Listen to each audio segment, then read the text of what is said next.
Andrea Adelson, ESPN.com. Jim, you've talked a lot about exposure for football with ABC and having more of those windows.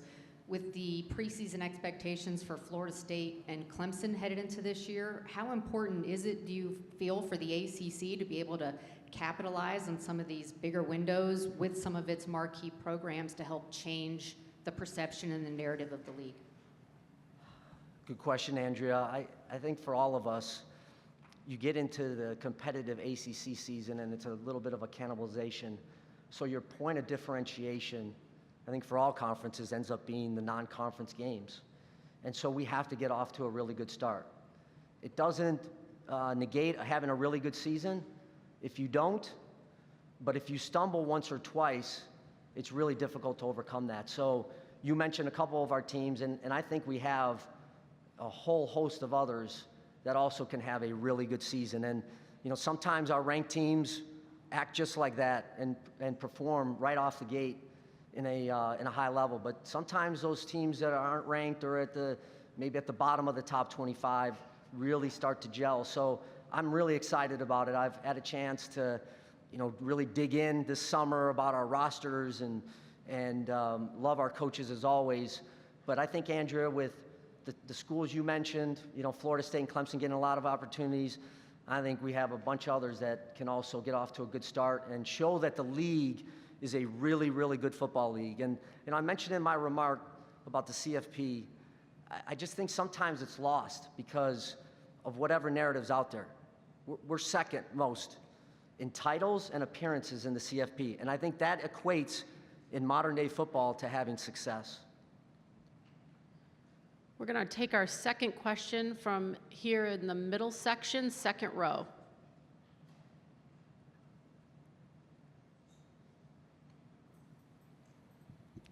Royal Howell, Carolina Blitz. Commissioner, a year ago in this same room, you mentioned guardrails and mandating the NIL. Players seem to love it, but coaches seem to have a disgrunt about players being able to make money off their name, image, and likeness.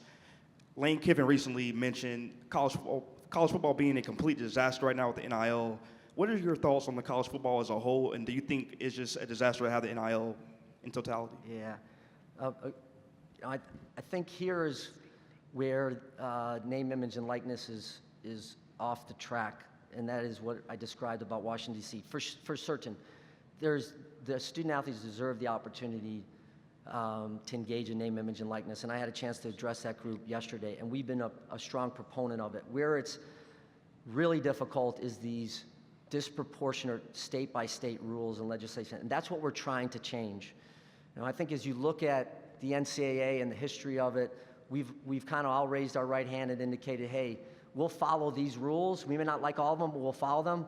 But the current NIL legislation is so disproportionate about what you can do in one state versus another state. And I think that's part of the frustration that our coaches are faced with. And so having some kind of federal legislation that allows some opportunity for there be consistency across competition. And I say this, when you have inter and intra-state competition, you want fairness in everybody playing with the same types of rules. And so that's why Washington, D.C. and Congress has been really important, and we've made some strides. But I would also say that it's not probably ready for public consumption now. We are thinking about a plan B if we can't get help from Washington, D.C., because that's, I think, the biggest difficulty that our coaches are faced with. But it's not going away, and nor should it go away. So this isn't the NIL at some point is not going to be around anymore. We need to continue to do it. And the final thing I'll say is I want us to continue to make sure literacy is a very important part across our campuses and within the conference, that our student athletes are understanding their opportunities, their brand, and they may engage or they may not engage, but they have that opportunity. Take our next question in the back with our television folks. Pete Yanity from WSPA-TV in Spartanburg. Two quick ones. A year ago in this room, you were answering questions about the future of the league. You just addressed that you hear the talk about the financials. What steps maybe have been taken in the past year to have a better pathway forward for the conference? And then if I could also just have you give a synopsis as to how the CW package came together and how quickly that was all done to get where you are with that. Yeah, thanks, Pete. I would say this. the league is healthy. It just is. And certainly there's rumblings. Again, we all saw what happened in the springtime. But the group has come together in a way, to me, that demonstrates they want to work together to find solutions. And your question about what solutions has the conference come forward with? Well, we've worked with Fishbait on our 8-point plan, generating new additional revenue. The ESPN partnership is really strong, and ESPN and the ACC are completely motivated together to generate additional dollars. You see that the conference presidents and chancellors have initiated the Success Initiative, Success Incentive Initiative, which is going to distribute dollars in a disproportionate way. We've never gone down that road before in the ACC, and I'm not sure many conferences have. And so revenue generation continues to be a priority. But let me be clear also, this league is third right now in revenue as we go forward into wherever the next TV deals are for other conferences. We've looked at it. We've had multiple TV consultants are. Third is certainly a good position, but we want to gain and gain traction financially in order to close the gap with obviously the SEC and the Big Ten, who have leapfrogged everyone. I think one of the presidents said it best. Are we chasing a dollar amount, or are we chasing success? And I think there's a difference there. If you're chasing a number, it takes you down a different path. If you're chasing success competitively in football and basketball and all of our sports, then I think every institution has an idea of what they need. So again, I feel really strongly about this league, and I think people are missing it when they're not paying attention to the results of how well the conference has done. So it will continue to be a priority, and certainly has the attention of everybody from our board on down. And then the CW relationship, listen, we've had a great relationship with our TV partners. You know, Raycom has been a wonderful partner of the ACC forever, and they were incredibly helpful along with ESPN in getting the CW. And I think all of you understand distribution and eyeballs and being able to be visible in all of the regions that our schools are, but across the country. And that was one of the things when I came almost 2.5 years ago, the frustrations that we had about, I can't find my team. I can't find some of the games. And so they came in and took the place of Bally's, who we appreciate the relationship that we have. And Raycom will produce the games, and they'll be distributed on the CW. And CW is getting into sports, et cetera. I know they have Live Golf, and that's getting a lot of attention for different reasons. But we are really excited about that. I think Dennis Miller was going to try to be here from the CW from Los Angeles. I'm not sure he's here, but if he is, maybe raise your hand, and if you have any questions later, you can kind of go over and see him. But excited about the CW. I'm going to take our next question from our left-hand side in the middle. Hey, Commissioner, David Hood with TigerNet.com. In talking about the revenue gap versus the results and trying to find more money and working with ESPN, how do you keep the schools like Florida State, like Clemson, that have spoken out publicly, committed while trying to bridge what may be at some point a $40 million gap? And do you think that gap can be bridged, maybe not to 40 million, but hey, we can get you to within 15 million, 20 million? I think that's the right approach to make it. Instead of trying to get to a number, try to bridge it as far as you can. And I think how you get it done, you work collaboratively. And that's what we've done. And those two institutions have been terrific to work with. I mean, they have great leadership. Rick McCullough is a wonderful guy. Jim Clemens is a wonderful guy. They love sports. They love their institutions. But I know they also love the ACC and are trying to figure a way through. But it's all of our schools, right? All of our schools are incentivized to make sure that we have as healthy of a financial portfolio as we possibly can. So after the spring, if we wouldn't have had any discussions, or we wouldn't have come out with a Success Incentive Initiative program, I may have felt differently, but the regularity of which the board is meeting now and the regularity of our ADs meeting, et cetera, and how good ESPN has been, they understand the volatility that there is, but they also are looking to grow financially based on some of their, recent events. So you have a lot of mutually beneficial outcomes in this thing. So staying together, working collaboratively, working strategically. And we have some other things that we're working on. I can't address with this group right now that are pretty exciting to try to address that revenue gap. Take our next question from the back on the aisle. Hey, Jim, David Hale with ESPN.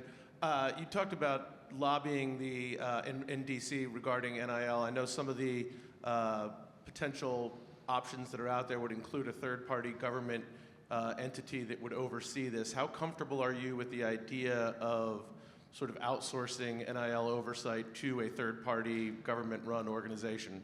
Well, we got to look at all of our options. If that ends up being the best one and everybody is, in line with that, then you have to do it.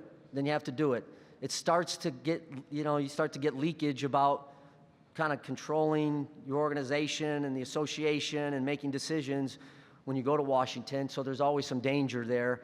But we have to do some things differently. And so if it ends up being in that kind of structure as you described, David, then we're going to have to do it. I'm going to take our next question. Nope, come on back up here. We're going to take our next question. Third row.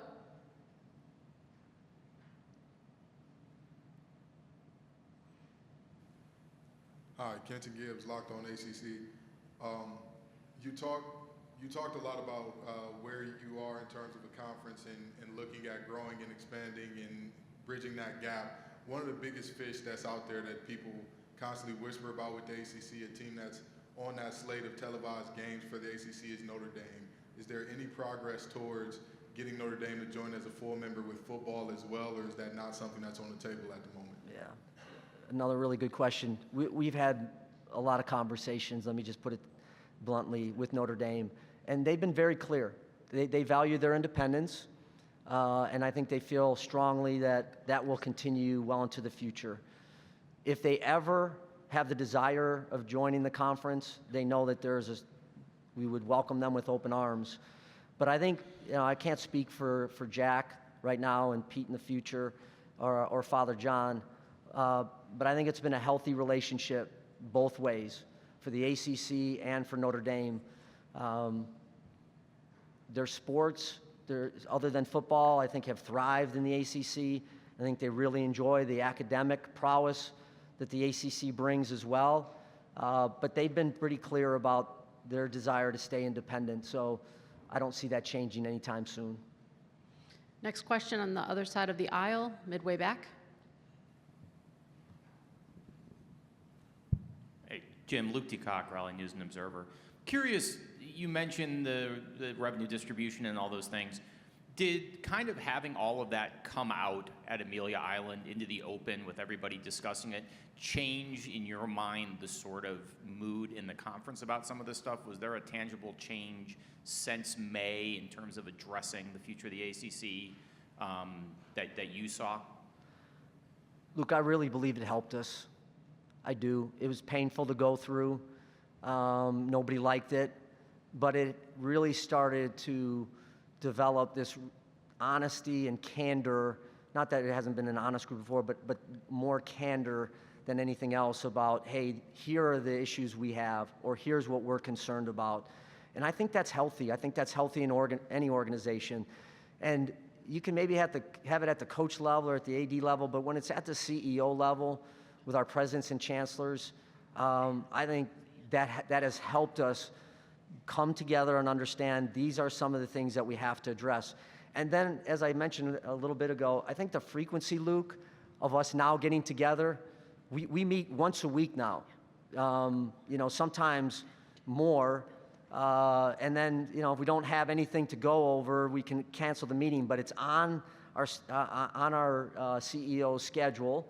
And even throughout the summer, we've had, to me, more meetings than my first 2 summers with the league by far. I think double, even combined the first 2 years. So they're attentive, they're aware, there's lots of discussion going on. So at the end of the day, I think you turn a tough situation into a positive one.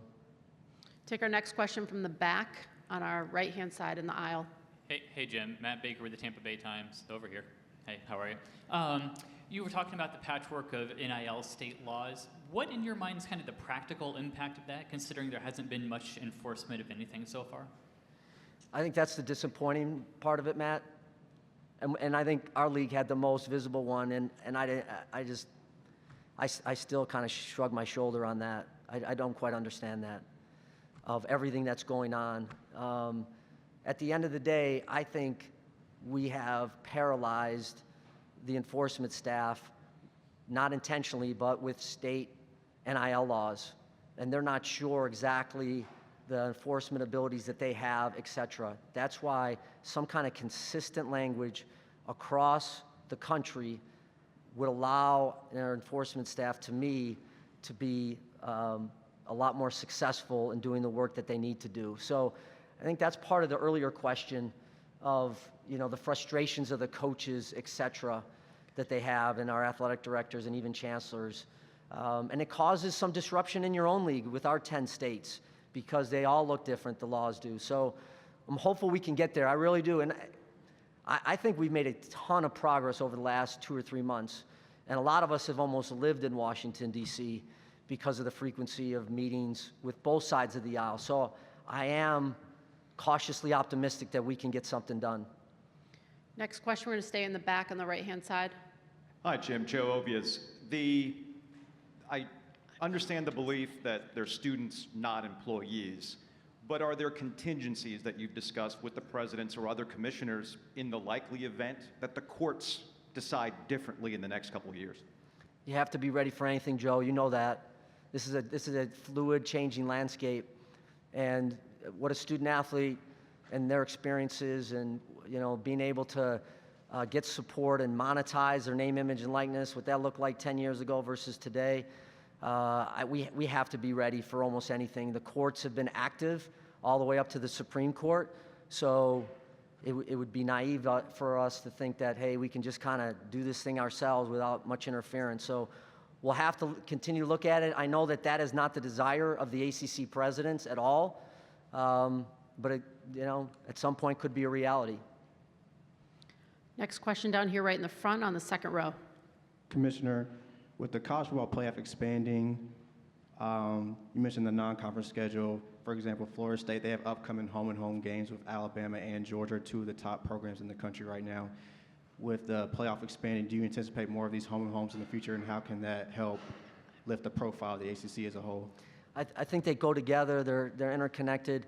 And with the expanded playoff, I think you're going to see more of those kinds of games, because you can suffer a loss, and maybe even 2, and still get into a 12-team playoff. So, the unique thing about scheduling is it's done individually. So the conference office doesn't have a lot of influence on it. We've tried to set up some games like we did in Ireland, which will be great. That's a conference game.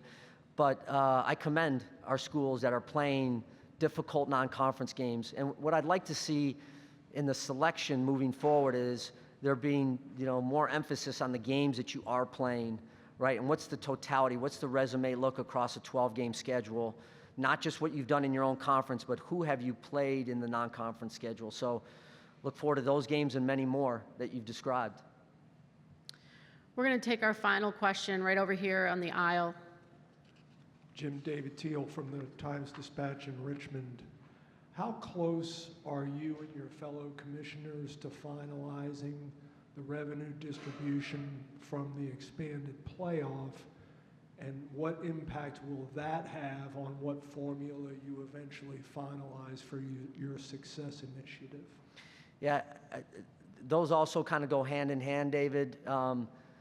No, we don't know all the financials just yet of some of the postseason, so that's going to work into it. But I know that the group is eager to get this finished. This is not another year away or anything like that. We're going to input it next year. I think they really are interested in a short order getting something done and structured in a way so everybody kind of knows what those financials potentially look like, not knowing all the numbers. So I would say more near term than longer term. appreciate that. I know that I'll see a bunch of you throughout the next couple days, but let me at this time invite our partners from the ACC network to the stage for a special announcement. Where's our ACCN family members? As they make their way up here, and with the ACC football season kicking off in 37 days, here's a quick video.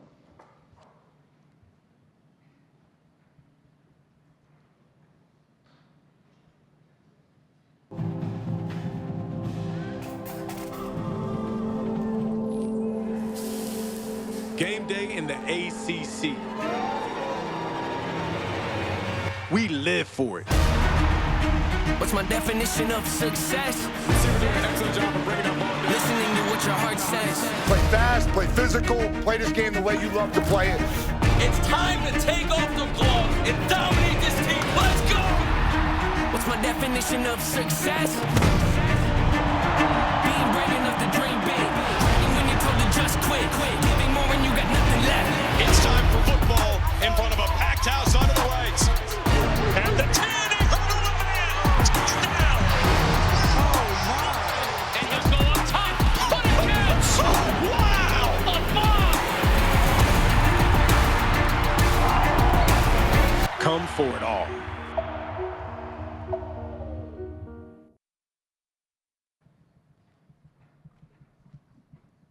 Kelsey Riggs has been part of the ACCN since it went live on August 22nd, 2019, and we're so proud she continues to be an incredible ambassador for the ACC and ACCN and ESPN.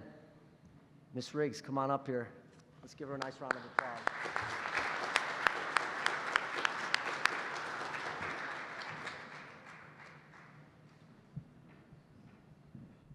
Hello, hello. Let's see if I can do this. Great to be with everybody. As you mentioned, I'm Kelsey Riggs, and I know you guys probably know all of these familiar faces coming up on stage as well. Mark Packer's got the other microphone right now, part of the ACC PM crew with Taylor Tannenbaum. Then we have Eric McLean, former Clemson standout, EJ Manuel from Florida State, Eddie Royal from Virginia Tech, and the newly elected Hall of Famer, Coach Mark Richt. So we are so excited to be here with you. Yeah, that deserves a round of applause. I'm excited to be here with you, and as the commissioner mentioned, August of 2019, yeah, so 4 years ago. Math is hard. So many of us were standing up on this stage. It feels nostalgic to be back in this room. We were talking then about building the network and what we would be able to do.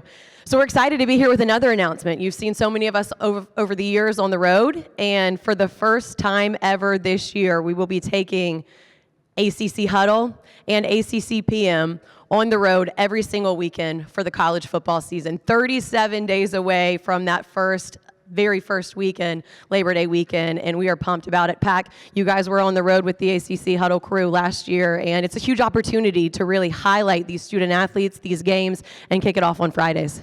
It is, and first of all, I'll be brief, I would like to ask the esteemed media here, I would like to know if any of you actually voted for Vanderbilt last week at the SEC Media Day. Because if you did, you need to be escorted out immediately. This is a real media congregation for the next 3 days. So we look forward to being on the road. We look forward to meeting with all the coaches and players just like you guys do. And it should be fun for the next 3 days. It should be a great 23 season as well. We look forward to getting back to the college football playoff, whether it be Clemson, Florida State, or somebody else. But we look forward to being on the road and talking a little ACC football, a little Southern fried football. So, again, if you're voting Vandy like you did last week, get your mind right for the next 3 days. And we look forward to having some fun with you. If you know any of the good tailgate spots, Pac is really good on the grill. He can come help you and feed everybody. So looking forward to that. They'll be there on Fridays and Saturdays throughout the college football season, as mentioned, every single week for the first time. Just an opportunity to really continue to highlight football and grow football and all the teams in this conference. That's just part of it, though. The commissioner mentioned 5 straight days of ACC football, which is a huge deal to have that opportunity. We're going to kick off our trip with Virginia Tech. It is our primetime game. Nothing like Lane Stadium when that inner Sandman gets rocking, and that'll be Old Dominion for the very first weekend of the college football season. EMAC, to have the opportunity to be there to cover these teams up close and personal. And it's not just a pregame or a postgame. Y'all, it's all day long. It's morning, noon, night, all throughout the day. Well, first of all, it's awesome to be back here.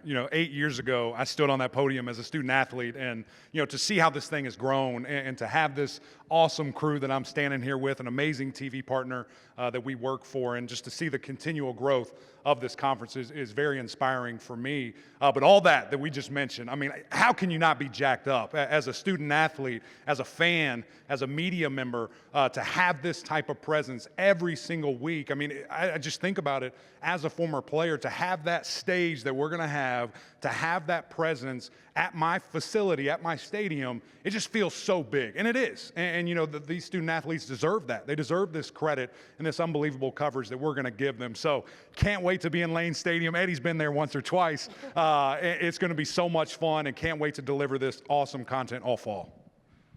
That's right. And so that'll be just part of our coverage for the 5 straight days of college football. We are going to blow it up. Lots more to get to with that. That is, of course, Labor Day weekend. But before that, we got some other big trips coming. We're taking our ACC summer road trip. Our football show goes on the road as well. All of us, some of the others from ACC Network will be there. EJ, we're kicking it off again this year with Florida State, going back down to Tallahassee where it is hot. I will be ready for that this year on August 7th, and we'll hit every single school. That access, I think, is so valuable, obviously, to continue to highlight the athletes and the coaches and the teams, but also for fans, because you're there as they're just weeks away from the start of the season. Well, of course, Kelsey had to come to me about the Florida State Road Show first. Now I'm going to sound biased, but in all seriousness, I think it is a great platform for each university and each coach, each player, to have us come to their actual practice, to watch them for a full day, to walk through their facilities, and you can just sense the pride that each coach has. I remember we went to Wake Forest last year, and Coach Clausen was so gracious to take 30 minutes out of his time to walk us throughout the facility and really show us what he's building with his program. And I feel like it's like that with all 14 of our institutions. So it's very, prideful for myself as a former player, somebody who played in the ACC championship game, somebody that played throughout the ACC and chose to go to the ACC, that I had other options to go and play, but I wanted to stay in this conference. And so this is where I grew up. And to be here still covering it, I'm very extremely proud. But at the same time, this is important, like Emac said, to give back to these student athletes and give them the platform that they deserve. And it is different than anything else we get to do. We get so many of the players mic'd up while they're practicing. You get to get inside their heads. You get to see sometimes Eddie returning punts and trying to catch it, and you see how that goes. And obviously, great interviews with everybody here as well. So we are so excited for all that is in store for ACC football this season. Excited to be a partner and continue to grow this. Mentioned 4 years ago we were standing here. I can't wait to see where we are 4 years from now as college football, ACC football continues to grow. Commissioner, we're looking forward to it. All good? You got anything else?